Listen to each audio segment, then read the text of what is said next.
ಅದಕ್ಕ ಆ ಪೊಲೀಸರದೇನು ತಪ್ಪಿಲ್ಲ. ಅಲ್ಲಿ ಹೇಳ್ತಾನೆ ಪ್ರಿಯಾಂಕಾ ಖರ್ಗೆ ಹೇಳ್ತಾನೆ ಕೇಸ್ ಹಾಕತ್ ಹೇಳ್ತಾನೆ.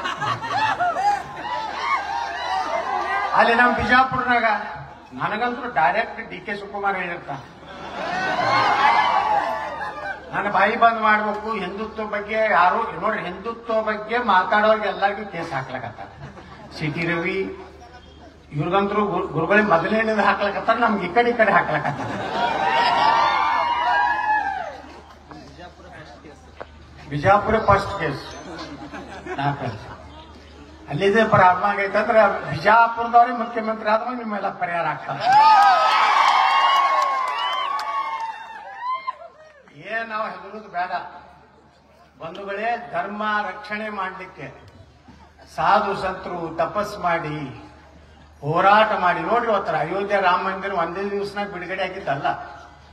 500 ವರ್ಷಗಳ ಎಷ್ಟು ಶರಣರು ಎಷ್ಟು ಸಂತರು ರಾಮನ ಹೆಸರಲ್ಲೇ ಇವತ್ತು ಗೋಳಿಬಾರ್ನಲ್ಲಿ ಸಿಕ್ಕರು. ಇಡೀ ತಮ್ಮ ಜೀವನವನ್ನೇ ಅಯೋಧ್ಯೆ ರಾಮ ಮಂದಿರ ನಿರ್ಮಾಣ ಮಾಡಲಿಕ್ಕೆ ಅದು ಒಂದ್ ದಿವಸದಾಗ ಆಗಿದ್ದಲ್ಲ. 500 ವರ್ಷಗಳ ನಿರಂತರ ಸಂಘರ್ಷದಿಂದ ಲಕ್ಷಾಂತರ ಕಾರ್ಯಕರ್ತರು, ಕಾರ್ಯಸೇವಕರು, ಧರ್ಮಗುರುಗಳು ಇಡೀ ತಮ್ಮ ಜೀವನ ರಾಮ ರಾಮ ರಾಮ ಅನ್ಕೋತಾನೆ ಪ್ರಾಣ ಕೊಟ್ಟ ಮ್ಯಾಗ ಈ ದೇಶದಲ್ಲಿ ರಾಮ ಮಂದಿರ ನಿರ್ಮಾಣ ಆಯ್ತು. ಅದಕ್ಕೆ ಕಷ್ಟಗಳು ಬಂದಾಗ ನಾವೆಲ್ಲ ಗಟ್ಟಿಯಾಗಿ ನಿಂದಿರ್ಬೇಕು. ನೋಡ್ರಿ, ಇವತ್ತು ವಕಫ್ ಗುರುಗಳು ಮೊನ್ನೆ ಕಲಬುರಗಿಯಲ್ಲಿ ಹೋರಾಟ ಮಾಡಿದ್ರು. ನಾ ಬಿಜಾಪುರದಲ್ಲಿ ಪ್ರಾರಂಭ ಮಾಡಿದೆ. 2019 ವಿಧಾನಸಭೆಯಲ್ಲಿ ನಾ ಹೇಳಿದ್ದೆ, ಇದೊಂದು ಕರಾಳವಾದಂತಹ ಇಡೀ ದೇಶ ನುಂಗುವಂತ ಒಂದು ವಕಫ್ ಏನಿದೆ. ಮೊನ್ನೆ ನಾನು ಪ್ರಧಾನಮಂತ್ರಿಗೆ ಪತ್ರ ಬರೆದಿದ್ದೇನೆ, ಇದನ್ನ ತಿದ್ದುಪಡಿ ಮಾಡಬೇಡಿ, ಸಂಪೂರ್ಣವಾಗಿ ಕಾನೂನನ್ನು ರದ್ದುಪಡಿಸಬೇಕು. ನಮ್ಮ ಬಾಬಾ ಸಾಹೇಬ್ ಅಂಬೇಡ್ಕರ್ ಅವರು ಬರೆದಂತಹ ಸಂವಿಧಾನದಲ್ಲಿ ವಕಫ್ ಅನ್ನುವಂಥದ್ದು ಸಂವಿಧಾನದಲ್ಲಿ ಎಲ್ಲಿಯೂ ಒಂದು ಶಬ್ದ ಹೇಳಿಲ್ಲ. ಅವರೆಲ್ಲಿಯೂ ಜಾತ್ಯಾತೀತ ಅಂತ ಹೇಳಿಲ್ಲ. ಇವರೆಲ್ಲ ಇಂದಿರಾ ಗಾಂಧಿ ಕಾಲಕ್ಕೆ ಅದನ್ನು ಸೇರಿಸಿದ್ರು. ವಕಫ್ ಅಂತ ನೇರು ಮಾಡಿದಂತ ದೊಡ್ಡ ತಪ್ಪು ದೇಶದ ಮ್ಯಾಗ ಅಂದ್ರೆ ದ್ರೋಹ. ಅಂದ್ರೆ ಅವ್ರಿಗೆ ಯಾರು ಪಾಕಿಸ್ತಾನಕ್ಕೆ ಓಡಿ ಹೋದ್ರಲ್ಲ ಇಲ್ಲಿ ಅವರು ಬಿಟ್ಟು ಅವರ ಆಸ್ತಿಗಳನ್ನ ವಕಫ್ ಅಂತೇಳಿ ಮಾಡ್ಲಕ್ಕ ನೆಪ ಮಾಡಿ ಅವ್ರ ಬರೀ 3-4 ಸಾವಿರ ಎಕರೆ ಒಟ್ಟೆ ಪ್ರಾಪರ್ಟಿ ಇರೋದು 3-4 ಸಾವಿರ ಪ್ರಾಪರ್ಟಿ. ಇವತ್ತ ಮೊನ್ನೆ ಬಿಜಾಪುರಕ್ಕೆ ಬಂದಾಗ ನಮ್ಮ ಜಾಯಿಂಟ್ ಪಾರ್ಲಿಮೆಂಟರಿ ಕಮಿಟಿ ಚೇರ್ಮನ್ ಅವ್ರು ಹೇಳ್ತಾ ಇದ್ರು 38 ಲಕ್ಷ ಎಕರೆ ಇವತ್ತು ಡಿಮಾಂಡ್ ಮಾಡ್ತಾರೆ. ಅವ್ರು ಕ್ರಿಯೇಟ್ ಮಾಡಿ ಎಲ್ಲ ತಮ್ಮದೇ ಎಲ್ಲಕತ್ತಾರ. ಅವ್ರು ವಿಧಾನಸೌಧ ತಮ್ಮದೇ, ಪಾರ್ಲಿಮೆಂಟ್ ತಮ್ಮದೇ, ಅದ್ಯಾವ್ದು MG ರೋಡ್ ನಮ್ಮದೇ, ಮೆಜೆಸ್ಟಿಕ್ ನಮ್ಮದೇ, ಚಿಕ್ಕಪೇಟೆ ನಮ್ಮದೇ. ಅಂದ್ರೆ ಎಷ್ಟು ಅವರು ಜಾಗೃತರಾಗಿದ್ದಾರೆ, ಎಷ್ಟು ಅವರು ಪಾಕಿಸ್ತಾನ ಏಟಾಗ್ತಾ ಕೊಡ್ತಂತ ಅಷ್ಟು ಆಸ್ತಿ ನೋಡಿದ್ರೆ 3.5 ಪಾಕಿಸ್ತಾನ ಆಗ್ತಾ ಭಾರತದಲ್ಲಿ. ನಗುದಂತದ್ದು ಅಲ್ಲ ಇದು. ನಾವೆಲ್ಲರೂ ಬಹಳ ಗಂಭೀರವಾಗಿ ಚಿಂತನೆ ಮಾಡ್ಬೇಕು. ಏನೋ ಒಂದಿಟ್ಟು ಆಸೆ ಕೊಡ್ತಾರಂತ ಹೇಳಿ ಮತ ಹಾಕೋದ್ರಿಂದ ನಮ್ ಹೊಲ ಹೋದ್ಮ್ಯಾಗ ಏನು ಬರೀ ಬಸ್ನಾಗ ಅಡ್ಡಾಡ್ತೀರಿ ಅಲ್ಲ, ಚಂತನ ಬಸ್ ಮ್ಯಾಗ ಅಡ್ಡಾಡ್ತೀವಿ. ಈಗ ವಕಫ್ ಅಂದ್ರ ಇಡೀ ಒಂದು ಊರು. ನಮ್ ಬಿಜಾಪುರ ಪಡಗಾನ ಹೊರತೈತಿ. ಇಮ್ಮಡಿ ಪುಲಕೇಶಿ ಕಟ್ಟಿದಂತ ಒಂದು ದೇವಸ್ಥಾನ ಐತಿ. 65 ಎಕರೆ ಪೂರ್ತಿ ಇವತ್ತದನ್ನ ವಕಫತ್ ಮಾಡ್ಯಾರ. ಇದನ್ನು ಕೇಳಿದ್ರೆ ಕೋಮು ಗಲಭೆ ಎಬ್ಬಿಸ್ತಾ ಅಂತ ಹೇಳ್ತಾರೆ. ಇದನ್ನ ಬಗ್ಗೆ ನಮ್ಮ ಶ್ರೀಗಳು ಮಾತಾಡಿದ್ರೆ, ಆಂದೋಲನ ಶ್ರೀಗಳು ಮಾತಾಡಿದ್ರೆ ಕೇಸ್ ದಾಖಲು ಮಾಡ್ತಾರೆ. ಇದನ್ನು ನಾವು ಪ್ರಶ್ನೆ ಮಾಡಿದ್ರೆ ಇವತ್ತಿನ ಸಿ.ಟಿ. ರವಿ ಬಂದಿದ್ರಲ್ಲ, ಸಿ.ಟಿ. ರವಿ, ಚಕ್ರವರ್ತಿ ಸುಲಿಬೆಲೆ, ನಮ್ಮ ನಾನು ಮತ್ತು ಯಾರು ನೆನಪರಲ್ಲಾಗೈತಲ್ಲ, ಎಷ್ಟು ಮಂದಿ ಅದಾರ? 4-5 ಮಂದಿ ಇದೀವಿ ನಾವು. ಪ್ರಮೋದ್ ಮುತಾಲಿಕರು ಒಂದು 4-5 ಮಂದಿ ಮ್ಯಾಗ ಕಂಟಿನ್ಯೂ ಕೇಸ್ ಆಗ್ತಾ ಇದ್ದಾರೆ. ಹಿಂದುತ್ವ ಪರವಾಗಿ ಮಾತಾಡುವುದು ನಮ್ಮ ಪಾರ್ಟಿಯಾಗೂ ಆಗಿ ಬರಲ್ಲಾಗೈತೆ ಕೆಲವು ಮಂದಿಗೆ. ನೋಡ್ರಿ, ವಕಫ್ ರದ್ದುಪಡಿಸಿರತ್ ಹೇಳುದಿಲ್ಲ. ನಮ್ಮ ಭೂಮಿ ನಮ್ಮ ಹಕ್ಕು. ಮಕ್ಕಳೇ, ನಮ್ಮ ಭೂಮಿನೇ ಐತಿ, ನನ್ನ ಹಕ್ಕ ಎಲ್ಲೆಲ್ಲಿ ಸಾಧಿಸ್ಲಕ್ ಬರ್ತದ? ಹೊಸದು ಎಲ್ಲರೂ ಟ್ರೀಟ್ ಮಾಡ್ತೀವಿ ನೀವು ಅಂದ್ರೆ ಅದು ಜಾತಿ ಕಲರ್ ಹತ್ತಬಾರ್ದು. ನಾವು ಡೈರೆಕ್ಟ್ ಹೇಳ್ತೇವಪ್ಪ, ಆಂದೋಲನಗಳು, ಪ್ರಮೋದ್ ಮುತಾಲಿಕರು ನಾವೇನ್ ಹೇಳ್ತೀವಿ, ಆ ವಕಫ್ ಕಾನೂನನ್ನೇ ಪೂರ್ತಿ ರದ್ದು ಮಾಡ್ಬೇಕಂತ ಹೇಳ್ತೀವಿ. ಇವತ್ತ ನೋಡಿ, ನಾಳೆ ಬಿದರ್ಗೆ ಹೊಂಟಿದ್ದೀವಿ. ಬಿದರ್ದಲ್ಲಿ ಒಂದು ಹಳ್ಳಿ ಅಂತೂ ಪೂರ್ತಿ ವಕಫ್ ಆಗಿದೆ. ಇನ್ನೊಂದು ಕಡೆ ಒಂದು ಹಳ್ಳಿ ಬೀರಪ್ಪನ ಗುಡಿನೂ ಬಿಟ್ಟಿಲ್ಲ. ಅಲ್ಲಿ ಪಾಪ ಚಿಕ್ಕಬಳ್ಳಾಪುರ ನಿನ್ನೆ ನೋಡ್ತದೆ, ದಲಿತರು ಜಮೀನಿನಲ್ಲಿ ಅವರು ಉಳಿಮೆ ಮಾಡ್ರು. ಸಾವಿರಾರು ವರ್ಷಗಳಿಂದ ದಲಿತರ ಈ ದೇಶನಾಗ ಇವತ್ತ ನಿನ್ನೆಯವ್ರಿಲ್ಲ. ಇವ್ರು ಬಂದಿದ್ದೆ 1500 ವರ್ಷದಿಂದ. ಮೂಲ ನಿವಾಸಿಗಳಂದ್ರೆ ಭಾರತದಲ್ಲಿ ಯಾರು? ಹಿಂದೂಗಳು. ರಾಮಾಯಣ ಮಹಾಭಾರತ ಕಾಲದಿಂದ ಭಾರತದಲ್ಲಿ ನಮ್ಮ ದುರ್ದೈವನಂದ್ರೆ ನಾವು ಒಕ್ಕಟ್ಟಾಗ್ಲಾರ್ದಕ್ಕೆ ಎಲ್ಲ ಕಳ್ಕೊಂಡಿ. ಅಫ್ಘಾನಿಸ್ತಾನ ಕಳ್ಕೊಂಡಿ, ಪಾಕಿಸ್ತಾನ ಕಳ್ಕೊಂಡಿ, ಬಾಂಗ್ಲಾ ಕಳ್ಕೊಂಡಿ, ಈಗ ಪಶ್ಚಿಮ ಬಂಗಾಳನೂ ಹೋಗ್ಲಾಕತ್ತದ, ಕೇರಳನೂ ಹೋಗ್ಲಾಕತ್ತದ, ಕಾಶ್ಮೀರ ಅಂತೂ ಸುಮ್ಮನೆ ನರೇಂದ್ರ ಮೋದಿಯವರು ಆರ್ಟಿಕಲ್ 370 ತೆಗೆದ್ರು ಅಂತ ಹೇಳಿ ನಿಮ್ಗೆಲ್ಲಾ ತಲೆಯಾಗಿಟ್ಕೋರಿ. ಭಾರತದ ಸಂವಿಧಾನ, ಬಾಬಾ ಸಾಹೇಬ್ ಅಂಬೇಡ್ಕರ್ ಬರೆದ ಸಂವಿಧಾನ ಏನಾದ್ರೂ ಉಳಿಬೇಕಾದ್ರೆ ಸನಾತನ ಹಿಂದೂ ಧರ್ಮ ಉಳಿದ್ರೆ ಮಾತ್ರ ಸಂವಿಧಾನ ಉಳಿಲಿಕ್ಕೆ ಸಾಧ್ಯತೆ. ಇದನ್ನ ತಲೆಯಾಗಿಟ್ಟು ದಲಿತರಿಗೆ ಹೇಳ್ತಾರೆ. ಅವ್ರೇನು ಹೇಳ್ತಾರೆ, ಯಾವ್ಯಾವ ಬಾಯಿ ಅಂತೇಳಿ, ಭೀಮ ಬಾಯಿ ಅಂತ ಎಂದೂ ಆಗ್ಲಿಕ್ಕೆ ಸಾಧ್ಯ. ಬಾಬಾ ಸಾಹೇಬ್ ಅಂಬೇಡ್ಕರ್ ಹೇಳಿದ್ದಾರೆ. ಅವ್ರೇನು ಹೇಳ್ಯಾರಂದ್ರೆ, ಭಾರತ ಪಾಕಿಸ್ತಾನನ ಇಬ್ಬಾಗ ಮಾಡ್ಬೇಕಂತ ನೆಹರು ಗಾಂಧಿ ಏನ್ ಮಾತಾಡಿದಾಗ ಮೊಹಮ್ಮದ್ ಅಲಿ ಜನ ಮಾತು ಕೇಳಿ ಅದನ್ನು ಹೊಡಿಬೇಕಂತ ನಿರ್ಣಯ ಮಾಡಿದಾಗ ಹೇಳ್ತಾರೆ ಬಾಬಾ ಸಾಹೇಬರು, ಒಂದು ವೇಳೆ ಭಾರತವನ್ನು ಇಬ್ಬಾಗ ಮಾಡೋದಾದ್ರೆ, ಅವರೇ ಬರೆದ ಪುಸ್ತಕ, ನಂದೇನು ಇದ್ರಾಗ ನಾನೇನೋ ಸೇರ್ಪಡೆ ಮಾಡಿಲ್ಲ, ಮಾಡೋದಾದ್ರೆ ಭಾರತದಲ್ಲಿರುವಂತ ಮುಸ್ಲಿಮರನ್ನ ಪಾಕಿಸ್ತಾನ ಕಳಿಸ್ಬೇಕು, ಪಾಕಿಸ್ತಾನದಲ್ಲಿರುವಂತ ಹಿಂದೂಗಳನ್ನ ಭಾರತಕ್ಕೆ ಸುರಕ್ಷಿತವಾಗಿ ತಗೊಂಡು ಬರಬೇಕು.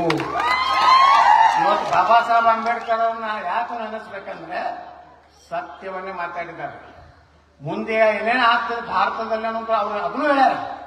ಒಂದು ವೇಳೆ ನೀವು ಅವ್ರು ಪಟ್ಟು ಕಳಿಸ್ಬೇಕಂದ್ರೆ ದಿನ ನಿಮ್ಮ ಮೇಲೆ ಅತ್ಯಾಚಾರ, ಹಿಂಸಾಚಾರ, ಕಲ್ಲೇಟು ತಿನ್ಕೋತಿ ಇರ್ಬೇಕಾಗ್ತೈತೆ ಅನ್ನೋ ಮಾತು ಬಾಬಾ ಸಾಹೇಬ್ ಅಂಬೇಡ್ಕರ್ ಹೇಳ್ಯಾರ. ಇವತ್ತು ಬಾಬಾ ಸಾಹೇಬ್ ಅಂಬೇಡ್ಕರ್ ಅವ್ರ ಬಗ್ಗೆ ನಮ್ಮನ್ನೊಂದು ದೊಡ್ಡ ತಪ್ಪು ಕಲ್ಪನೆ. ಯಾಕಂದ್ರೆ ಅವ್ರ ಬಗ್ಗೆ ಅವ್ರು ಬರೆದ ವಿಚಾರಗಳನ್ನೇ ನಮ್ಮ ಮುಂದೆ ಇಟ್ಟಿಲ್ಲ.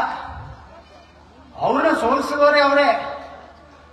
ಇವತ್ತು ಹೇಳ್ತಾರೆ, ಬಹಳ ಆಶ್ಚರ್ಯ ಅನಿಸ್ತೈತಿ. ಬಹಳ ಎಷ್ಟದೇ ನಾವೊಬ್ಬನೇ ರಾಹುಲ್ ಗಾಂಧಿ ಒಬ್ಬನೇ ಮಂಕು ಬುದ್ಧಿವ ಅಂತ ತಿಳ್ಕೊಂಡಿದ್ದೆ. ನಿಮ್ ಜಿಲ್ಲಾದಾಗ ಒಬ್ಬ ಮಂಕು ಬುದ್ಧಿವ ನಾನು.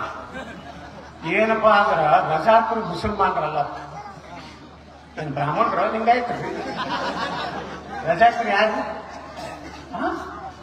ಅಂದ್ರ ಎಷ್ಟು ನೋಡ ಅವ್ರಿಗೆ ಅವ್ರ ಹುಟ್ಟಿನ ಮ್ಯಾಗ ಎಷ್ಟು ಪ್ರೀತಿ ಐತಿ. ನಿಮ್ ಹುಟ್ಟಿನ ಮ್ಯಾಗ ಏನ್ರ ಪ್ರೀತಿ ಐತೆ ಈ ರಾಜ್ಯದಾಗ? ನೀವೆಲ್ಲ ಗಟ್ಟಿ ಆಗಲಿಲ್ಲ, ನಮ್ಮ ದೇಶನೇ ಉಳಿಲಿಲ್ಲ. ನಾವೆಲ್ಲ ಬಹಳ ಜಾಗೃತರಾಗಿ ಇನ್ನು ಇರುವುದೇ ಒಂದು ದಿವಸ ಭಾರತ. ಹಿಂದೂಗಳಿಗೆ ಮತ್ತೆಲ್ಲೆಲ್ಲೆಲ್ಲಿ ಸ್ಥಾನ ಇಲ್ಲ. ನಾವು ಮುಸ್ಲಿಮರೇ ಆಗ್ಬೇಕು. ಯಾಕಂದ್ರ ಆತ್ಮಹತ್ಯೆ ಇರ್ತಾರೆ, ಅವ್ರು ಹೊಡಿತಾರೆ. ಅವ್ರ ಧರ್ಮನೇ ಹೇಳ್ತಾರೆ. ಅವ್ರೇನ್ ಹೇಳ್ತಾರ, ಇಡೀ ಅವ್ರ ಧರ್ಮ ಬಿಟ್ಟರೆ ಉಳಿಕಿದವ್ರೆಲ್ಲಾನು ನಾವೆಲ್ಲ ಏನು ಕಾಫೀರರು ಅಂದ್ರೆ ನಾವು. ಅವ್ ಹೇಳ್ತಾನ ಯಾವ ಪಾಕಿಸ್ತಾನದಾಗ ಈಗ ನಾಯಕತ್ವ ಅದಲ್ಲ, ಎದುರಿಗೆ ಯಾವ್ದಾದ್ರು ಕಾಫೀರ್ ಬಂದ್ರ ಹೊಡಿಲಿ, ಅವ್ನು ಗುಂಡ ಕತ್ತರಿಸಿದ ಹೇಳಿ ಅವ್ರ ಧರ್ಮ ಹೇಳ್ತದಂತ ಹೇಳ್ತಾನೆ. ಮತ್ತೆ ನೀವ್ಯಾಕ ಅಣ್ತಮ್ಮರಂಗ ಬಾಯಿ ಅನ್ಕೊಂಡು ಮೊನ್ನೆ ನಮ್ಮ ಕನ್ಯಾರ ಮಠ ಸ್ವಾಮಿಗಳು ಭಾಳ ಚಲೋ ಹೇಳ್ಯಾರ, ಹಿಂದೂ ಮುಸ್ಲಿಂ ಬಾಯಿ ಅನ್ನೋರಿಗೆ ಮೆಟ್ಲು ಹೊಡಿಬೇಕು ಮೊದಲಂತ. ಇದು ಬಿಟ್ಟು ಬಿಡಿರೋದು ಎಂದೂ ಬಾಯಿ ಆಗಕ್ ಸಾಧ್ಯ ಇಲ್ಲ. ನಾವು ದಲಿತರು ಹಿಂದುಳಿದವರು ಎಲ್ಲರೂ ಒಂದಾಗಬೇಕು. ನಾವು ಅಸ್ಪೃಶ್ಯತೆಯನ್ನು ಸಂಪೂರ್ಣ ಬಿಡಬೇಕು. ಸಾಮರಸ್ಯವನ್ನು ನಮ್ಮ ಧರ್ಮದಾಗ ನಾವು ತರದೇ ಇದ್ರೆ ನಾವು ಎಷ್ಟು ಸಾವಿರ ಕೋಟಿ ರೂಪಾಯಿ ಕೊಟ್ಟು ಗುಡಿ ಗುಂಡಾರ ಕಟ್ಟಿದ್ರೇನು, ಮಠ ಕಟ್ಟಿದ್ರೇನು,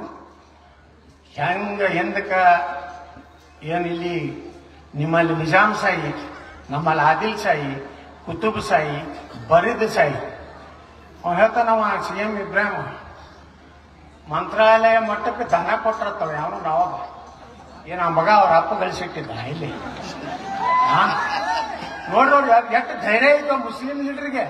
ಒಬ್ಬರು ಹಿಂದೂ ಲೀಡರ್ ಮಾತಾಡ್ತಾನ ಈ ದೇಶನಾಗ, ಒಬ್ಬರು ಹಿಂದೂ ಲೀಡರ್ ಗಟ್ಟಿಯಾಗಿ. ಕರ್ನಾಟಕದಾಗ ಎಷ್ಟು ಮಂದಿ ಮಾತಾಡ್ತಾರಪ್ಪ, ಕುಯ್ ಕುಯ್ ಕುಯ್ ಬರೀ ಇಲ್ಲ ಹಂಗೆಲ್ಲ ಮಾತಾಡಬಾರ್ದು, ನಾವೆಲ್ಲ ಸ್ವಲ್ಪ ನಿಮ್ದು ಹಿಂದುತ್ವ ಸ್ವಲ್ಪ ಕಡಿಮೆ ಮಾಡ್ಕೊಡಕ.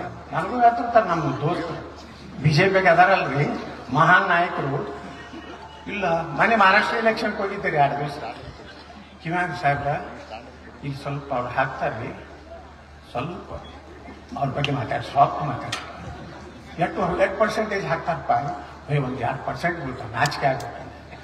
ಅವ್ರಿಗೆ ಎಷ್ಟು ರೊಕ್ಕ ಕೊಡ್ತಿರಲಿಲ್ಲ ಅದನ್ನೇ ನಮ್ಮ ಸಮಾಜದಲ್ಲಿ ಕೊಡ್ರಿ, ಇನ್ನ 10,000 ಹೋಟ್ರಿ ಹೆಚ್ಚಾಗ್ತಾವ. ಬಿಟ್ಟು ಹೋಗಿ ಅವ್ರಿಗೆ ರೊಕ್ಕ ಕೊಡ್ತೀರಿ, ಅವ್ರೇನು ಒಂದು ಹೋಟ್ ಹಾಕಿರ್ತಿಲ್ಲ ಈ ಮಕ್ಕಳಿಗೆ. ಹಿಂಗಾಗಿ ನಾವು ಏನಾಗತ್ತೀವಿ ದಿವಸ ಮಹಾರಾಷ್ಟ್ರದಾಗ ಇವತ್ತು ಬರ್ದಾರೆ ಎಲ್ಲ ನೋಡಿದೆ. ಇವತ್ತು ಮಹಾರಾಷ್ಟ್ರದಲ್ಲಿ ರಿಸಲ್ಟ್ ಮ್ಯಾಕ್ ಮತ್ತೊಮ್ಮೆ ಮೊಘಲರನ್ನು ಸೋಲಿಸಿದ ಮರಾಠರು ಅಂತ ಬರ್ತಾರೆ.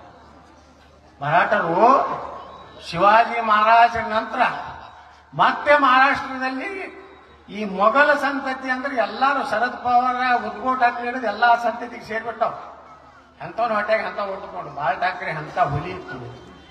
ಅವನ ಮಗ ಎಷ್ಟು ಅಯೋಗ್ಯ ಹುಟ್ಟಿಬಿಟ್ಟ, ಅವ ಈ ಪೂರ್ತಿ ಹಿಂದುತ್ವನೇ ಬಿಟ್ಟು ಹೋಗ್ಬಿಟ್ಟ.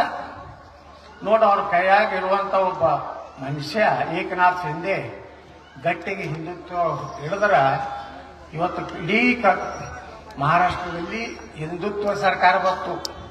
ಕಾರಣ ಅಲ್ಲಿ ಜನ ಜಾಗೃತಿ ಆದರು. ಈ ವಕಫದ ಇಫೆಕ್ಟ್ ಎಲ್ಲಾಯ್ತಪ್ಪ ಅಂದ್ರೆ ಮಹಾರಾಷ್ಟ್ರದಾಗೂ ಆಯ್ತು. ಅಲ್ಲಿನೂ ಎಲ್ಲ ವಿಡಿಯೋ ಮಾಡಿಬಿಟ್ರಿ. ನಾವೆಲ್ಲ ಕೆಲವೊಂದು ಶ್ರೀಮಂತರ ಅದಾರಲ್ಲ, ಭಾಳ ಚಂದ ಮನಿ ಕಟ್ಟಿರ್ತಾರ, 2 ಮಕ್ಕಳು, ಅಗದಿ ಡೈನಿಂಗ್ ಹಾಲ್, ಫ್ರಿಜ್, ಚಲೋ ಮೊಬೈಲ್. ಅವ್ರ ಸಾಬರು ಬಾಗ್ಲ ಹೊಡೆದ್ರು, ಬೆಲ್ ಹೊಡೆದ್ರು, ಒಳಗೆ ಹಾಕ್ಬಿಟ್ರು. ಅವ್ರ ಮನಿ ಎಲ್ಲ ಲೂಟಿ ಮಾಡಿದ್ರು. ಯಾಕಂದ್ರೆ ಅವ್ರ ಜನಸಂಖ್ಯೆ ಹೆಚ್ಚಾದ್ಮೇಲೆ ನಾವೇನು ಬರೀ ನಮ್ಗೇನಿಲ್ರಿ, ನಾವು ನಮ್ಮ ಮಕ್ಕಳು ಆರಾಮಿದ್ರೆ ಸಾಕನ್ನುವಂತ ಏನು ಸಂಸ್ಕೃತಿ ನಮ್ಮ ಶ್ರೀಮಂತ ವರ್ಗಕ್ಕೆ ಬಂದೈತಲ್ಲ. ಇವತ್ತೇನಾದರೂ ಈ ದೇಶದಾಗ ಕರ್ನಾಟಕದಾಗ ಹಿಂದುತ್ವ ಪರವಾಗಿ ಗಟ್ಟಿಯಾಗಿ ಧ್ವನಿ ಇದ್ದವ್ರೆ ದಲಿತರು ಹಿಂದುಳಿದವ್ರು. ಇದನ್ನ ನಾವು ತಲೆಯಾಗಿ ಇಟ್ಕೊಂಡ್ರಿ. ನಾವೆಲ್ಲ ಬರೀ ಲೀಡರ್ಗಳಾಗಿ ಅವ್ರಿಗೂ ಸಪೋರ್ಟ್ ಮಾಡಲಾರ್ದಂತ ಪರಿಸ್ಥಿತಿಯಲ್ಲಿ ಇರುವುದರಿಂದಲೇ ಇವತ್ತು ಕರ್ನಾಟಕದಲ್ಲಿ ಈ ಪರಿಸ್ಥಿತಿ ನಿರ್ಮಾಣ ಆಗಿದೆ. ಕೊಳ್ಳಿ ನಮ್ಮ ಕೈಯಾಗ 110 ಕೈಯಾಗ ನಮ್ಮ ಎಲ್ಲಾರ ಕೈಯಾಗ ಕೊಳ್ಳಿ 140ಕ್ಕಿಂತ ತಳಕ್ ಬಂದ್ರೆ ನೋಡ ನಾ ಹೇಳಿದ್ದು ಕೇಳ್ತೀವಿ. ನಾ ಯಾರೋ ಮುಖ್ಯಮಂತ್ರಿನೇ ಆಗೋದಿಲ್ಲ. ಯಾವ್ಯಾವ ಕೊಡ್ತಾರ ಅವ ಅಪ್ಪ ನನ್ನ ಮಗ ಮೊಮ್ಮಗ ಇವ್ರದೇ ಹಮಾಲಿ ಮಾಡ್ಕೊತಾರೆ ಎಲ್ಲ ಕೇಳ್ತಾರೆ. ಇವತ್ತು ಬರ್ದಾರ ಭಾಳ ಚಂದ ಬರ್ದಾರ. ಸನ್ಸೆಟ್ SUN ಸನ್ಸೆಟ್ ಅಂದ್ರೆ ಸೂರ್ಯ ಮುಳುಗೋದಂತ. SON ಸನ್ಸೆಟ್ ಅಂತ ಬರ್ದಾರ. ಮಕ್ಕಳನ್ನು ಮುಗಿತತ್ತಳಿ ಮ್ಯಾಟ್ ಬರೀ ಮಕ್ಕಳೇ ತೋಳು ಬರೋದು. ಒಬ್ಬ ಮಗ MP ಆಗ್ಬೇಕು, ಒಬ್ಬ ಮಗ MLA ಆಗ್ಬೇಕು, ಒಬ್ಬ ಮಗ ಮುಖ್ಯಮಂತ್ರಿ ಆಗ್ಬೇಕು, ಒಬ್ಬ ಕೇಂದ್ರದಾಗ ಮಂತ್ರಿ ಆಗ್ಬೇಕು, ಒಬ್ಬ ರಾಜ್ಯ ಅಧ್ಯಕ್ಷ ಆಗ್ಬೇಕು, ಒಬ್ಬ ರಾಷ್ಟ್ರೀಯ ಅಧ್ಯಕ್ಷ ಆಗ್ಬೇಕು. ಬಪ್ಪನೇ ಮಕ್ಕಳೇ ನಾವೆಲ್ಲ ಅವ್ರು ಹಮಾಲಿ ಮಾಡ್ಬೇಕು. ಇದು ಹೇಳ್ಬೇಕು ಕಾರ್ಯಕರ್ತರಿನ ಸಾಕಿನ ನಾಟಕ ಮಾಡಿ ಬಂದಾಗ್ಲಿ ಜನ ನೀವು ಹೇಳೋದಿಲ್ಲ ಬಿಡು. ನೀವು ಕುಯಿಂಗ್ ಜಿ ಅನ್ಕೋತ ಹೋಗ್ತೀವಿ. ಬರೋಬ್ಬರಿ ಯಡಿಯೂರಪ್ಪಾಜಿ ಅಂದ್ರೆ ಇಲ್ಲಿಗೆ ಬಂದೈತೆ ನಮ್ಮ ಹಣೆ ಕರ್ನಾಟಕ ಬಿಡ್ರಿ. ನಾವೆಲ್ಲ ಅವೇನಾಗೋಲ್ಲ. ಜನ ಜಾಗೃತಿ ಆಗ್ಯಾರ. ಜನ ಯಾರಿಗೆ ಯಾವಾಗ ಬುದ್ಧಿ ಕಲಿಸ್ಬೇಕು ಏನು ನೋಡ್ರಿ. ನಾನೇ ಹೋಗಿದ್ದೆ ಶಿಗ್ಗಾಂವ್ಗೆ, ಏನೂ ಅನಿಸ್ತಿದ್ದಿಲ್ಲ ವಾತಾವರಣ ನೋಡಿದ್ರೆ. ಪಾಪ ಬೊಮ್ಮಾಯಿ ಇಟ್ಟು ಕೆಲಸ ಮಾಡ್ಯಾರ ಆ ಕ್ಷೇತ್ರದಾಗ್ರಿ. 13,000 ಮನಿ ಕೊಟ್ಟಾರ. ಯಾವ ಕ್ಷೇತ್ರದಾಗ ನೋಡಿ 13,000 ಮನಿ ಪ್ರತಿಯೊಂದು ಕೆರಿ ತುಂಬ್ಯಾರ. ಆದ್ರೆ ಜನರಿಗೊಮ್ಮೆ ಅವರ ವಿಚಾರಗಳಿಗೆ ಸಮೀಪ ಬರಲಿಲ್ಲ ಅಂದ್ರೆ ಜನ ಬುದ್ಧಿ ಕಲಿಸ್ತಾರ. ಹಿಂದುತ್ವ ಬಹಳ ಕಷ್ಟದಲ್ಲಿದೆ. ಯಾಕಂದ್ರೆ ಬಂಧುಗಳೇ ನಾವೆಲ್ಲ ಒಂದಾಗಬೇಕು. ಇವತ್ತಿನ ಆಂದೋಲನಶ್ರೀಗಳು ಇಂಥ ಒಂದು ಹಳ್ಳಿ ಒಳಗಿಷ್ಟೆಲ್ಲ ದೊಡ್ಡ ಕಾರ್ಯಕ್ರಮ ಮಾಡಿ ಅದರಲ್ಲಿ ಕಲ್ಯಾಣ ಕರ್ನಾಟಕದ ಎಲ್ಲ ಮಠಾಧೀಶರು ಕೂಡಿಸಿ ಅವ್ರ ಜಾಗೃತಿ ಬಹಳ ಅವಶ್ಯ ಇದೆ. ಮಠಾಧೀಶರು ಮನಸ್ಸು ಮಾಡಿದ್ರೆ ನಾ ಇಟ್ಟೇ ಮಠಾಧೀಶರಿಗೆ ವಿನಂತಿ ಮಾಡ್ಕೋದು, ಈ 5 ಲಕ್ಷ 10 ಲಕ್ಷ ಫಂಡ್ ಸಲುವಾಗಿ ಮಂತ್ರಿಗಳ ಬಳಿ ಹೋಗಬೇಡಿ. ಏನ್ ನಿಮ್ಮ ಮಠಗಳು ಈ ಸರ್ಕಾರದಿಂದ ಎಲ್ಲೂ ಕಟ್ಟಿದ ಮಠ ಅಲ್ಲ. ಇವೆಲ್ಲ ಮಠಗಳು ಕಟ್ಟಿದ ಭಕ್ತರು ಸಾವಿರಾರು ವರ್ಷಗಳಿಂದ ಮಠಗಳು ಕಟ್ಕೊಂಡು ಬಂದು ಮಠಾಗೆ ಏನೋ ತೊಂದರೆ ಆಗಲಿ. ನೀವು ಭಕ್ತರಿಂದಲೇ ಮಠ ಆಗೋದು. ನೀವು ಜಾತ್ಯತೀತ ಆಗ್ಬೇಡ್ರಿ. ನೀವು ಕ್ಯಾಮಿ ಎದಕ್ಕೆ ಹಾಕೊಂಡ್ರಿ ಅಂದ್ರ ನಮ್ಮ ಧರ್ಮ ರಕ್ಷಣೆಗೆ ಹಾಕೊಂಡ್ರಿ. ನೀವು ಈಶ್ವರ ಅಲ್ಲ ತೇರೋ ನಾವು ನಿಮ್ಗೆ ಹಾಕ್ಬೇಕ್ರಿ. ಅದು ಎಲ್ಲ ತಗೊಂಡು ನಿಮ್ಮನ್ನ ನಾವೆಲ್ಲ ಕೂಡಿಸಿದ್ದು ದೇವರು ಹಿಂದೂ ಸನಾತನ ಧರ್ಮ ರಕ್ಷಣೆಗಾಗಿ. ನಮ್ಮಲ್ಲಿ ಒಂದ್ 2-3 ಸ್ವಾಮಿಗಳು ಅದಾವ. ಹೆಂಗೆ ಮಾತಾಡ್ತಾರೆ ನೋಡಿಲ್ಲ, ಅವ ಶಾನೆ ಹೇಳಿ ಅಂತ ಅವ ಹೇಳ್ತಾನ, ಲಿಂಗಾಯತರು ಮತ್ತು ಮುಸ್ಲಿಮರು ಸಮಾನ ಹೆಂಗಾಗ್ತೈತ್ರಿ? ನಾವು ಹಾಕೊಳ್ತಿರ್ತೀವನ್ರಿ ಲಿಂಗಾಯತರು. ಮುಂದ ಸ್ವಂತ ಮಗನ ಲಗ್ನ ಆಗ್ತೀವನ್ರಿ ಲಿಂಗಾಯತರು. ಸಮಾನ ಎದುರಾಗೈತಿ. ಮತ್ತೊಂದು ಧರ್ಮವನ್ನು ಪ್ರೀತಿಸುವುದೇ ಬಸವಣ್ಣನ ಹೇಳ್ಯಾರ, ಮತ್ತೊಂದು ಧರ್ಮವನ್ನು ಪ್ರೀತಿಸುವುದೇ ಪಂಚಪೀಠಗಳು ಹೇಳ್ಯಾವ. ಯಾರು ಕ್ಯಾಮಿ ಸನಾತನ ಧರ್ಮ ಸಂಕೇತ ವಿಭೂತಿ ಒಬ್ರು ಹಿಂಗ ಹಚ್ಕೋತಾರ, ಹಿಂಗ ಅಡ್ಡ ಹಚ್ಕೋತೀವಿ. ನಮ್ಗೆ ಹೆಂಗ್ ಬೇಕು ತಮಿಳ್ನಾಡ್ದಾಗ ಹೋದ್ರೆ ಇಲ್ಲೇ ಹಚ್ಕೋತಾರ ಅವ್ರು ಇಷ್ಟೇ. ಒಟ್ಟು ವಿಭೂತಿ ಎದ್ರದವು ನಾಯಿದು ಹಂದಿದಂತ್ರಲ್ಲ, ಆಕಳದೇ ಇಲ್ಲ. ಯಾಕಂದ್ರೆ ನನ್ನ ಬಲ್ಲಿನೂ 1000 ಆಕಳದವು. ನಾನು ದಿನ ವಿಭೂತಿ ದಿನ 1000-1500 ನಾವೇ ನಮ್ಮಲ್ಲಿ ತಯಾರಾಗ್ತಾವ. ಕುಂಕುಮ, ವಿಭೂತಿ, ಕರ್ಪೂರ. ಒಬ್ಬ ಸ್ವಾಮಿ ಹೇಳ್ತಾನ, ಅವ ಇನ್ನೊಬ್ಬ ಅದಾನ ಈ ಕಡೆ ಬೆಳಗಾವ್ ಕಡೆ, ಅವಂದು ಒಂದು ಬೇರೆನೆ. ಇಂಥವನಿಗೆ ಹೋಗಿ ಕಾಲು ಮುಗಿಬೇಡ್ರಿ ಮ್ಯಾಗ. ಅವ್ರು ಗುರ್ತಾಗ ಶಾಕ್ ಆಗೋಕೆ ಯಾರೂ ಬರಲ್ಲಾಗ್ಯಾರ ಮಠಕ್ಕೆ, ನಮ್ಮ ಪ್ರವಚನಕ್ಕೂ ಯಾರೋ ಕರೆಯಲ್ಲಾಗ್ಯಾರ ಅಂದಾಗ ಮಾತ್ರ ಧರ್ಮ ಉಳಿತದೆ. ನೀವು ಎಲ್ಲರ ಬಸವಣ್ಣ ಏನೋ ಹೇಳಿಲ್ಲ ಹಂಗ. ಬಸವಣ್ಣನ ಕಮ್ಯುನಿಸ್ಟ್ ಲೀಡರ್ ಮಾಡ್ದಂಗೆ ಮಾಡಿಬಿಟ್ಟಾರೆ. ಕಾಮ್ರೇಡ್ ಮಾಡ್ಯಾರ, ಕಾಮ್ರೇಡ್ ಬಸವಣ್ಣ ಆದಂಗ ಆಗ್ಯಾರ.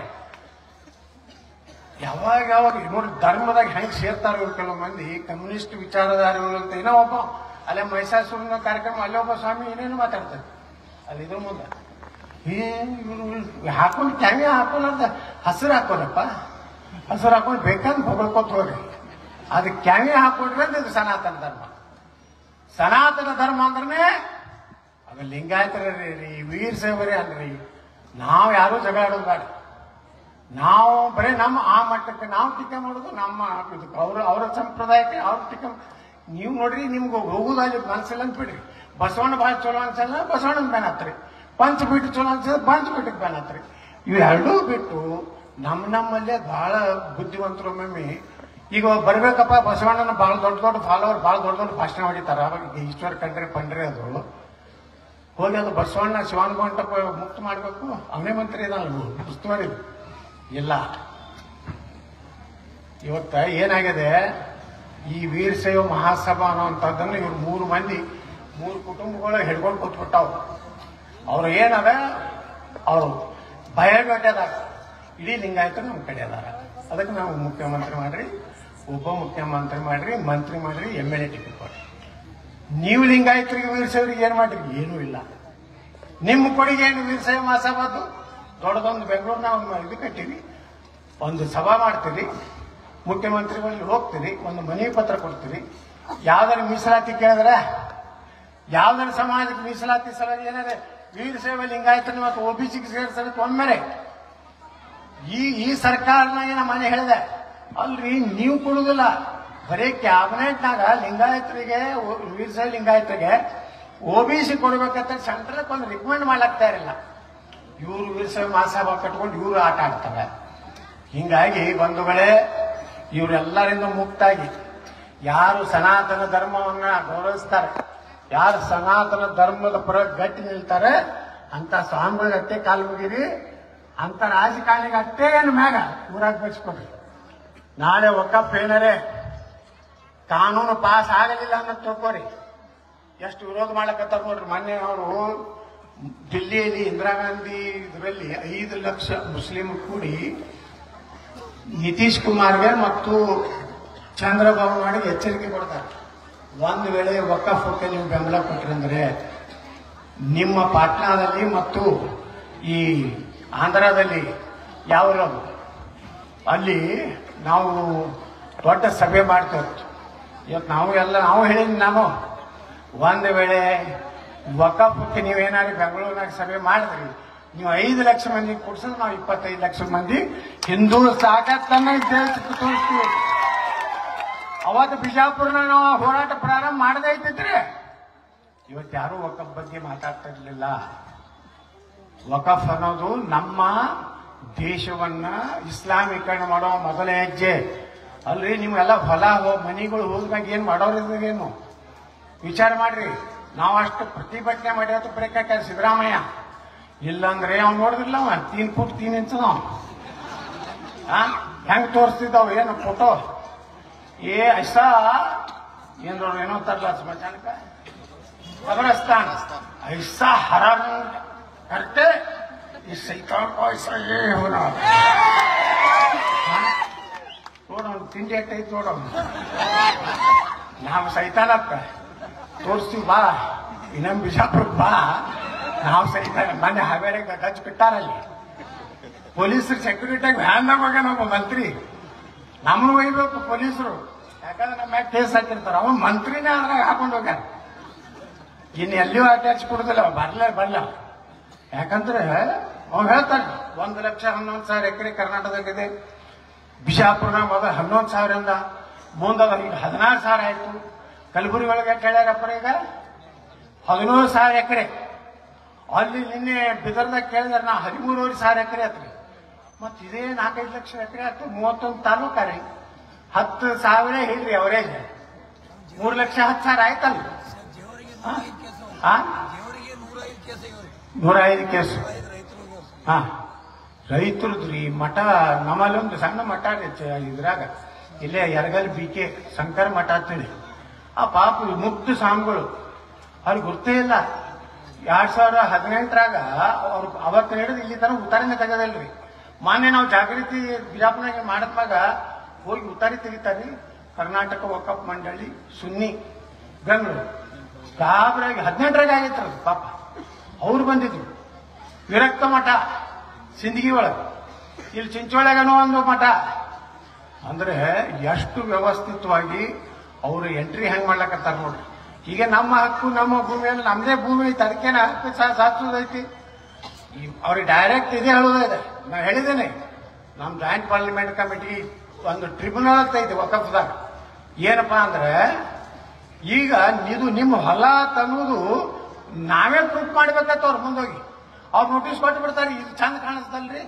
ಇದು ವಕಫ್ ಹಾಕೊಂಡ್ಬಿಡಿ ಸರ್ವೆ ನಂಬರ್ ಪೂರ್ತಿ ಸರ್ವೆ ನಂಬರೇ ವಕಫ್ ಅವ್ ಬರ್ಕೊಂಡು ಹೋಗ್ಬಿಡ್ತಾನೆ ಅದ್ರದ್ದು ಟ್ರಿಬ್ಯುನಲ್ ಅವ ಜಡ್ಜ್ ಸಾಬ್ ಅಲ್ಲಿ ವಕೀಲ ಸಾಬ್ CEO ಸಾಬ್ ಪ್ಯೂನ್ ಸಾಬ್ ಎಲ್ಲಾ ಸಾಬ್ರ ಮುಂದೆ ನಮ್ಮ ರೈತ ಹೋಗಿ ಕೈ ಕುಟ್ಕೊಂಡು ನಮ್ಮ ಮುತ್ಯ ತಗೊಂಡಿದ್ರಿ ನಮ್ಮ ಮುತ್ಯದಿಂದ ಬಂದೈತ್ರಿ ತಾಮ್ರ ತಗಡಿ ಇಟ್ಕೊಂಡು ಕೂತಿರ್ತಾರೆ ಎಲ್ಲಾರ ಹಿಂದಿನ ಈಗ ಅದನ್ನು ಪ್ರೂಫ್ ಮಾಡ್ಬೇಕಂತ ನಾವು ನಾಂದೆ ಇದೇನು ವಿಚಿತ್ರ ಅಲ್ಲ ಅದಕ್ಕೆ ಟ್ರಿಬ್ಯುನಲ್ ಅವತ್ತು ಕೋರ್ಟಿಗೆ ಹೋಗ್ಲಾಕ್ ಬರುದಿಲ್ಲ ಬರೀ AC ಬಲಿ ಇಲ್ಲ DC ಇಲ್ಲ ಹೈಕೋರ್ಟ್ ಇಲ್ಲ ಡಿಸ್ಟ್ರಿಕ್ಟ್ ಕೋರ್ಟ್ ಇಲ್ಲ ಸುಪ್ರೀಂ ಕೋರ್ಟ್ ಇಲ್ಲ ಅಲ್ಲಿ ಹೋಗ್ಬೇಕು ಅವ್ರ ಮುಂದೆ ತುಡುಗರ ಮುಂದೆ ಹೋಗಿ ನ್ಯಾಯ ಕೇಳಿದ್ರೆ ತುಡುಗ್ರಿ ಅಂತ ಕೊಡ್ತಾರ ಇದನ್ನ ನೀವೆಲ್ಲಾ ಗಂಭೀರವಾಗಿ ಬರೀ ಜೈ ಜೈ ಅನ್ನೋದ್ರಿಂದ ಏನೂ ಆಗೋದಿಲ್ಲ ನಾವು ಹೆಂಗ ಒಕ್ಕಟ್ಟಾಗ್ಬೇಕಂದ್ರೆ ಎಲ್ಲ ಒಂದೇ ಒಂದು ಶಕ್ತಿ ನಮ್ಗಿರೋದು ಇವತ್ತು ನೋಡ್ರಿ ಕಾಶ್ಮೀರದಲ್ಲಿ ನಮ್ಮ ದಲಿತರಿಗೆ ಮತದ MLA MP ಆಗ್ಲಿಕ್ಕೆ ಅವಕಾಶ ಇರಲಿಲ್ಲ ಗ್ರಾಮ ಪಂಚಾಯತಿ ಆಗ್ಲಿಕ್ಕೆ ಅವಕಾಶ ಇರಲಿಲ್ಲ ಸರ್ಕಾರಿ ನೌಕರದಾರ ಸಹ SC ST ಜನಾಂಗದವರು ಆಗ್ಲಿಕ್ಕೆ ರಿಸರ್ವೇಶನ್ ಇರಲಿಲ್ಲ ಇದು ಯಾರಿಗೂ ಗುರ್ತೇ ಇಲ್ಲ ಅದಕ್ಕೆ ಅಂಬೇಡ್ಕರ್ ವಿರೋಧ ಮಾಡಿದ್ರು ಆರ್ಟಿಕಲ್ 370 ಕೊಡ್ಲಕ್ಕೆ ಅವ್ರು ವಿರೋಧ ಮಾಡಿದ್ರ ಈ ಶೇಖ್ ಅಬ್ದುಲ್ಲಾ ನೀರೊಂದು ದೋಸ್ತಿ ಅವ್ರಿಬ್ರು ಹೆಂಗ್ ದೋಸ್ತಿ ಅದಾನಂದ್ರ ಈಗ ನೋಡ್ರಿ ಉಮರ್ ಅಬ್ದುಲ್ಲಾ ರಾಹುಲ್ ಗಾಂಧಿ ಒಂದೇ ಟೈಪ್ ಕಾಣಿಸ್ತಾರಿಲ್ಲ ಮುಖ ಒಂದೇ ಅದಾವಿಲ್ಲ ಉಮರ್ ಅಬ್ದುಲ್ಲಾ ಅಪ್ಪು ನೋಡ್ರಿ ನೆಹರು ಅವ ಒಂದೇ ಕಾಣಿಸ್ತಾರಿಲ್ಲ ಇವರಿಬ್ರು ಕೂಡಿ ಏನ್ ಮಾಡಿದ್ರು 370 ಅಂದ್ರು ದಲಿತರಿಗೆ ಸರ್ಕಾರಿ ನೌಕರರಿಲ್ಲ ಚುನಾವಣೆ ಪಂಚಾಯತಿ JDP municipality MLA MP reservation ಇಲ್ಲ ಎಲ್ಲ ಅವರೇ ನೋಡ್ರಿ ನಾನು ಹೇಳಿದ್ರು ಮೊನ್ನೆ ನಾನು ಕಾಶ್ಮೀರಕ್ಕೆ ಹೋಗಿದ್ದೆ ಅಲ್ಲಿ ಅವ್ರ ಮಂದಿಗೆ ಮುನ್ಸಿಪಾಲಿಟಿ ಕಸ ಹುಡುಗರು ನೌಕರಿ ಅವ್ರಿಗೆ ಅವ್ರು 25, 30, 40 ಸಾವಿರ ಪಗಾರ ಅವ್ರಿಗೆ ನಮ್ಮ ದಲಿತರಿಗೆ ಅಲ್ಲಿರುವಂತ ದಲಿತರಿಗೆ 5-6 ಸಾವಿರ ರೂಪಾಯಿ ಕೊಟ್ಟು ಅವ್ರ ಅಸಿಸ್ಟೆಂಟ್ ಇಟ್ಟಿರ್ತಾರೆ ಕಸ ಹುಡುಗರು ನಮ್ಮ ಮಂದಿ ಪಗಾರ ಎಷ್ಟು ತಗೋತಾನ್ರಿ 30-35 ಸಾವಿರ ಈ ಪಾಪ ಕಸ ಹುಡುಗನಿಗೆ ಎಷ್ಟು ಬರ್ತದ್ರೆ 5-6 ಸಾವಿರ ರೂಪಾಯಿ ಇವತ್ತ ಆರ್ಟಿಕಲ್ 370 370 ವಿಧಿ ತೆಗೆದ್ರಿಂದ ಜಮ್ಮು ಕಾಶ್ಮೀರದಲ್ಲಿ 5 ಮಂದಿ SC MLAಗಳು ಆರಿಸಿ ಬರ್ಲಿಕ್ಕೆ ಕಾರಣ ನರೇಂದ್ರ ಮೋದಿ ಅಂತಂದ್ರೆ ಯಾರು ನೆನಪಾಗ ಇವತ್ತು ಸರ್ಕಾರಿ ನೌಕರಿಯಲ್ಲಿ ಮೀಸಲಾತಿ ಬಂತು ಗ್ರಾಮ ಪಂಚಾಯತಿಯಲ್ಲಿ ಮೀಸಲಾತಿ ಬಂತು ಮೊದಲ ಬಾರಿಗೆ ಸ್ವತಂತ್ರ ಭಾರತದ ನಂತರ ಮೊದಲ ಬಾರಿಗೆ ಭಾರತದ ಸಂವಿಧಾನ ಮೇಲೆ ಪ್ರಮಾಣ ವಚನ ಸ್ವೀಕಾರ ಮಾಡಿದ್ರು ಮೊದಲು ಭಾರತದ ಸಂವಿಧಾನ ಮೇಲೆ ಪ್ರಮಾಣ ವಚನ ಸ್ವೀಕಾರ ಮಾಡ್ತಿರ್ಲಿಲ್ಲ ಅವ್ರದೇ ಆದಂತ ಸಂವಿಧಾನ ಬೇರೆ ಇತ್ತು. ಅವಾಗಿನಿಂದಲೂ ನಮ್ಮೆಲ್ಲ ಹಿಂದಿನ ಹಿರಿಯರು ಹೇಳ್ತಿದ್ರು, ಏಕ ದೇಶ ಮೇ ದೋ ನಿಶಾನ್, ದೋ ಸಂವಿಧಾನ, ದೋ ಪ್ರಧಾನ್, ನೈ ಚಲೇಗ ಚಲೇಗ ಅಂದ್ರೆ ಹೋಗಿ ಪ್ರಧಾನಮಂತ್ರಿ ಒಂದು ಬೇರೆ ಇತ್ತು. ಅದಕ್ಕೊಂದು ಪ್ರಧಾನಮಂತ್ರಿ, ಈಗ ಪಾಕಿಸ್ತಾನ ನೋಡ್ರಿ ಒಬ್ಬ ಪ್ರಧಾನಮಂತ್ರಿ ಬೇರೆನೇ ಅದಾನ. ಪಾಕ್ ಆಕ್ಯುಪೈಡ್ ಪಾಕಿಸ್ತಾನ ಏನಿದಲ್ಲ, ಪಾಕ್ ಆಕ್ಯುಪೈಡ್ ಕಾಶ್ಮೀರದಲ್ಲಿ ಅದಕ್ಕೆ ಪ್ರಧಾನಮಂತ್ರಿ ಬೇರೆ, ಅದಕ್ಕೆ ಸಂವಿಧಾನ ಬೇರೆ. ಇದನ್ನೆಲ್ಲ ಒಕ್ಕಟ್ಟು ಇವತ್ತು ಮಾಡ್ಯಾರ. ನಾವು ಇವತ್ತಿನ ಆಂದೋಲನ ಶ್ರೀಗಳು ನೇತೃತ್ವದಲ್ಲಿ ಮೊನ್ನೆ ಕಲಬುರಗಿಯಲ್ಲಿ ಅನ್ನೋ ವಕಫ್ ಇದು ಆಗಿದೆ. ಮುಂದಿನ ದಿವಸಗಳು ನಾಳೆ ನಾಡ್ದ 26ನೇ ತಾರೀಕಿಗೆ ನಾವು ಕಲಬುರಗಿ ನಮ್ಮ ಟೀಮ್ ಬರ್ತಾ ಇದೆ. ನಾವೆಲ್ಲ ಕಡೆದು ಮಾಹಿತಿ ತಗೊಂಡು ನಮ್ಮ ಜಾಯಿಂಟ್ ಪಾರ್ಲಿಮೆಂಟ್ ಕಮಿಟಿ ಚೇರ್ಮನ್ ಏನದ ಜಗದಾಂಬಿಕಾ ಪಾಲ್ ಬಿಜಾಪುರಕ್ಕೆ ಬಂದಿದ್ರು. ಅವ್ರು ಹೇಳಿದ್ರು, ಮೊದಲ ಹೋರಾಟ ಇದು ಇಡೀ ದೇಶದಲ್ಲಿ ಎಲ್ಲಿಯೂ ವಕಫ್ ಹೋರಾಟ ಆಗಿರಲಿಲ್ಲ, ಇದು ಬಿಜಾಪುರದಿಂದ ಪ್ರಾರಂಭ ಆಗಿದೆ. ಅದಕ್ಕೆ ಇಡೀ ರಾಜ್ಯದಲ್ಲಿ ನಾವು ಅಡ್ಡಾಡಿ ನಿಮ್ಮ ಮುಂದಿನ ಭವಿಷ್ಯ ಬಗ್ಗೆ ಚರ್ಚೆ ಮಾಡಲಿಕ್ಕೆ ನಾವು ಅಡ್ಡಾಡ್ತಾ ಇದ್ದೀವಿ ಬಂಧುಗಳೇ. ಇವತ್ತು ಈ ಮಠದ ಕಾರ್ಯಕ್ರಮ ಒಂದೇನೆ ಬರಬೇಕಾಗಿತ್ತು. ನಾನು ಅವತ್ತು ಬೆಂಗಳೂರಿನಲ್ಲಿ ವಕಫ್ ಸಲುವಾಗಿ ನಾವೆಲ್ಲ ಕೂಡಿ ಇಡೀ ರಾಜ್ಯದ ಪ್ರವಾಸ ಮಾಡ್ಬೇಕಂತೇಳಿ ಒಂದು ಸಭೆ ಕರೆದಿದ್ದೀವಿ. ಅವತ್ತು ಬರ್ಲಿಕ್ಕೆ ಆಗಲಿಲ್ಲ. ಇವತ್ತು ನಾವು ತಪ್ಪಿಸಬಾರ್ದು. ಕಡೆಗೆ ಕಾರ್ಯಕ್ರಮ ಮುಗಿದ್ರೆ ಎಲ್ಲ ಗುರುಗಳನ್ನ ಭೇಟಿಯಾಗಿ ಆಶೀರ್ವಾದ ತಗೊಂಡು, ಯಾಕಂದ್ರೆ ನಾಳೆ ಹಿಡಿದು ನಾಡದ ಹಿಡಿದು ನಮ್ದು ಕಾರ್ಯಕ್ರಮ ಚಾಲು ಐತಿ. ಎಲ್ಲೆಲ್ಲಿ ಸಾಧ್ಯದ ಮಠಾಧೀಶರು ಈ ಹೋರಾಟ ಪಕ್ಷಾತೀತ ಐತಿ, ನೀವು ಬಂದು ಅಲ್ಲೆಲ್ಲಿ ಭಾಗವಹಿಸಿ ನೀವು ಕಲಬುರಗಿಯಾಗಿ ನೆನೆ ಮಾಡಿದ್ದು ನೋಡ್ಬಿಟ್ರೆ ಹೊಸ ಒಂದು ಅಧ್ಯಾಯವನ್ನ ಕಲಬುರಗಿಯಲ್ಲಿ ಬರ್ದಾರ.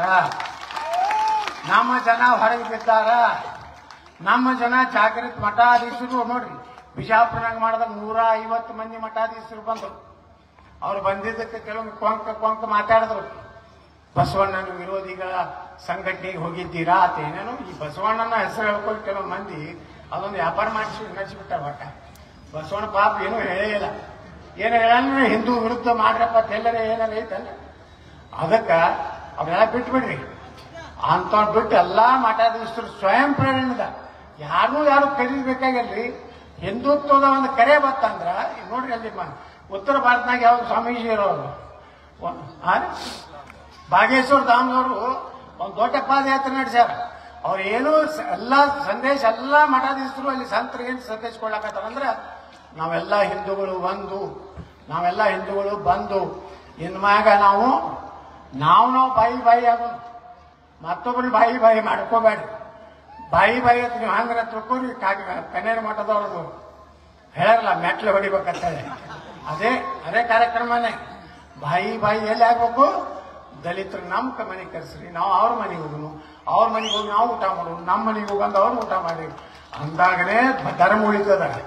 ಅಂಬೇಡ್ಕರ್ ಅವ್ರನ್ನ ಯಾರೂ ಓದಲಿಲ್ಲ. ಅಂಬೇಡ್ಕರ್ ವಿಚಾರಗಳನ್ನ ನೀವು ಕೆಲವೊಂದು ಅವರು ಬರೆದಂತ ಪುಸ್ತಕಗಳನ್ನ ಓದ್ರಿ. ಅಂಬೇಡ್ಕರ್ ಎಂದು ಸನಾತನ ಧರ್ಮಕ್ಕೆ ವಿರೋಧಿ ಇರಲಿಲ್ಲ. ಮೊದಲ ಬಾರಿಗೆ ಅಂಬೇಡ್ಕರ್ ಭಗವಾ ಜಂಡನೆ ರಾಷ್ಟ್ರಧ್ವಜ ಆಗ್ಲಿಕ್ಕೆ ಒಪ್ಪಿಗೆ ಕೊಟ್ಟಂತವ್ರು ಯಾರಾದ್ರೂ ಇದ್ರೆ ಅದು ಬಾಬಾ ಸಾಹೇಬ್ ಅಂಬೇಡ್ಕರ್. ಇದನ್ನೆಲ್ಲ ನೀರು ಸೇರ್ಸದ, ಒಂದು ತುಕಡಿ ಕೇಸರಿ, ಒಂದು ತುಕಡಿ ಹಸಿರ, ಒಂದು ತುಕಡಿ ಬಿಳಿ ಸೇರ್ಸೋ ನೀರು.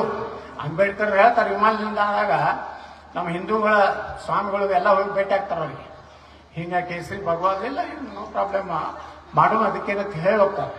ಅದಕ್ಕೆ ಬಂಧುಗಳೇ, ಎಲ್ಲ ಹಿಂದುಳಿದವರು ದಲಿತರು ನಾವೆಲ್ಲ ಒಂದಾಗೋ ಕಾಲ ಬಂದದ. ಅದನ್ನ ಪೂಜ್ಯರ ನೇತೃತ್ವದಲ್ಲಿ ಕಲ್ಯಾಣ ಕರ್ನಾಟಕದ ಮಠಾಧೀಶರ ಒಂದು ಸಭೆ ಕರೆದು ಅವ್ರೇನು ಜಾಗೃತಿ ಮಾಡುವಂತ ಕೆಲಸ ಏನ್ ಮಾಡ್ಲಕತ್ತಾರ ಅವ್ರಿಗೆಲ್ಲರೂ ನಾವು ತನು ಮನ ಧನದಿಂದ, ಯಾಕಂದ್ರೆ ಒಂದು ಯಾವುದೇ ಹೋರಾಟ ಸಂಘರ್ಷ ಮತ್ತು ಕಷ್ಟ ಬಂದಾಗ ನಿಮ್ಮ ಮನೆಯಿಂದೇ 4 ರೊಟ್ಟಿ ತಂದು ಹೋರಾಟ ಮಾಡೋ ಕಾಲ ಬರ್ತದ. ನಾವೆಲ್ಲ ಹಂಗೆ ಗಟ್ಟಿಯಾಗಿ ಮಾಡಿದ್ರೆ ಈ ದೇಶ ಉಳಿತದೆ. ಅದಕ್ಕೆ ಇವತ್ತೇನು ಗುರುಗಳು ನಮ್ಗೆ ಕಳಿಸಿ ಇಂಥ ಒಂದು ಬಹಳ ತಪ್ಪಿಸ್ಕೊತಿದ್ದೆ ನಾನು. ಅದನ್ನು ಒಳಗಿನ ಸಣ್ಣ ಬಸವೇಶ್ವರ ಒಳಗಿನ ಕರುಣೇಶ್ವರ ದೇವಸ್ಥಾನ ನೋಡಿದ್ಮ್ಯಾಗ ಅದ್ಭುತವಾಗಿ ಬಸವಣ್ಣನು ಬಹಳ ಚಂದ ಇದೆ ಲಕ್ಷಣ. ಅಗದಿ ಅದ್ಭುತ ಮ್ಯಾಗ ಶಿವ ಕೂತಾನಲ್ಲಿ ಎಲ್ಲರಿಗಿಂತ ಬಾಸ್ ಅವನೇ ಶಿವನೇ. ನಮ್ಮೆಲ್ಲ ಶಿವ ಬಹಳ ಸಂಭಾಯ್ತ. ಸ್ವಲ್ಪ ಇದು ಮಾಡಿದ್ರು ಮನಸ್ಸು ಕರಗ್ತದೆ. ಅದನ್ನೆಲ್ಲ ಈ ಊರನ್ನ ಪಾವನ ಮಾಡಿದ್ದಾರೆ. ನಾವು ಯಾವಾಗಲೂ ನಮ್ಮ ಗುರುಗಳ ಜೊತೆಗೆ ನಾವು ಇರ್ತೀವಿ. ಒಳ್ಳೆ ಕಾಲ ಬರಲಿ. ಏನೂ ಅಂಜಬೇಡ ಗುರುಗಳ. ಪೊಲೀಸ್ ಕೇಸ್ ಹಾಕ್ತಾರೆ ಹಾಕಲಕ್ಕ. ನಾವಂತೂ ನನಗೂ 39 ಆಗ್ಯಾವ. ವರ್ಷ ಇವತ್ತೊಂದು ಬಿದ್ರು ಬೀಳ್ಬೋದು ಕೇಸ. ನಿಮ್ ಇದನ್ನ ದಾಟ್ಬೋದು, ನಾವು ರೆಕಾರ್ಡ್ ಮಾಡ್ಬೋದು ಕರ್ನಾಟಕದಾಗ. ಯಾಕಂದ್ರೆ ಮನೆ ಸಿಗ್ಗಾಂವದಾಗ ಏನೂ ಇಲ್ಲಾರ್ದೇನೆ ನಿನ್ನೆ ಒಂದು ಬಿಜಾಪುರನಾಗ ಹಾಕ್ಯಾರ. ಹಿಂದೂಗಳ ರೇಷನ್ ಕಾರ್ಡ್ ಅನ್ನ ಇದು ಮಾಡ್ಲಕತ್ತಾರ. ಅದು ಪ್ರಚೋದನಕಾರಿ ಭಾಷಣ ಮಾಡಿದ ಯತ್ನಾಳ್ ಅಂತೇಳಿ ಒಂದು ತಾವೇ ಪೊಲೀಸ್ ಸ್ಟೇಷನ್ ಕೊಟ್ಟು PSIನ ಬರೆದು ಮುಂಜಾನೆ ತೊಗೊಂಡ್ಬಂದಾಗ ನೋಟಿಸ್ ಪಾಪ ಅಂದೆ ಕೊಡುತ್ತಂತೆ. ಎಷ್ಟು ಕೊಡ್ತೀವಿ ಕೊಡು ಕೊಡು ಕೊಡು ಕೊಡು. ನಾಳೆ 3 ವರ್ಷಕ್ಕೂ ಸಿದ್ದರಾಮಯ್ಯ ಸರ್ಕಾರ ಹೋಗುದಿಲ್ಲ, ನಮ್ಮ ಕೈಗೆ ಬರುವುದಿಲ್ಲ. ಮೊದಲೇ ಕ್ಯಾಬಿನೆಟ್ನಾಗನೇ ನಿರ್ಣಯ ಎಲ್ಲ ಹಿಂದೂ ಕಾರ್ಯಕರ್ತರ ಮೇಲೆ, ಎಲ್ಲ ದೇಶಕ್ಕಾಗಿ ಹೋರಾಟ ಮಾಡಿದಂಥ ಕಾರ್ಯಕರ್ತರ ಮೇಲೆ ಎಲ್ಲ ಕೇಸ್ ವಾಪಸ್. ಮೊದಲ ಸಭೆಯಲ್ಲೇ ನಿರ್ಣಯ. ಇವ್ರು ನಮಗೆ ಮಾಡಲಿಲ್ಲ. ನಮ್ಮವ್ರು ಇದ್ರು ಮಾಡ್ರು ಅಂದ್ರೆ ಬರೀ ಕತ್ತಿನ ಹೇಳಿದ್ರು. ಅದು ಹಂಗೆ ಕೊಡ್ರಲ್ಲ, ಅವ್ರು EG ಬ್ಯಾನ್ ಅಂತಾರೆ, KG ಬ್ಯಾನ್ ಅಂತಾರೆ. ಅವ್ರು ಹೆಂಗೆ ಸಾಬರ್ದು ಮಾಡ್ಲಕತ್ತಾರ ನೋಡ್ರಿ. ದಡ ದಡ ದಡ ಸಿದ್ದರಾಮಯ್ಯ ಹೆಂಗೆ ತಗದ ನಮ್ಮವ್ರ ಕತ್ತಿ ಹೇಳಿದ್ರು ಇಬ್ರು. ಅದಕ್ಕೆ ಇವತ್ತೆಲ್ಲ ಪ್ರಾಯಶ್ಚಿತ್ತ ಅವ್ರಿಗೆ ದೇವ್ರು ಅಲ್ಲಿ ಮ್ಯಾಗೊಬ್ಬ ಕೂತಾನ ಅಲ್ಲಿ ನೋಡ್ಲಕತ್ತ. ನಿಮ್ಮ ಭಾಳ ಬದ್ಮಾಸ್ರು ಇದೀರಿ, ನಿಮ್ ಬರೋಬ್ಬರಿ ಎಲ್ಲ ತಂದೆ ಮಕ್ಕಳು ಎಲ್ಲಾರು ಮನೆಗೆ ಕಳಿಸಿಬಿಟ್ಟಿವತ್ತು. ಜನ ಸಂತೋಷ ಪಟ್ಟಾರ, ಕಾರ್ಯಕರ್ತರು ಸಂತೋಷ ಪಟ್ಟಾರ. ಬರೀ ಅವ್ರ ಮನೆ ಮುಂದೆ ಹೋಗಿ ನೀವು ಇರ್ಬೇಕಲ್ಲ. ಅಪ್ಪ ನನ್ನ ಮಗ ಮಗ ನನ್ನ ಮೊಮ್ಮಗ ತಯಾರಾಗ್ಯಾನ ಒಬ್ಬ ಯುವ ಮೋರ್ಚಾ ಅಧ್ಯಕ್ಷ ಆಗಲಕ್ಕ. ಜೈ ಅಂದ್ರೆ ಹಂಗೆ ನೀವು ಜೈ ಅವ್ರು ಟೀಮ್ ಇಟ್ಬಿಟ್ಟಾರ ಎಲ್ಲ ಜಿಲ್ಲಾದಾಗ.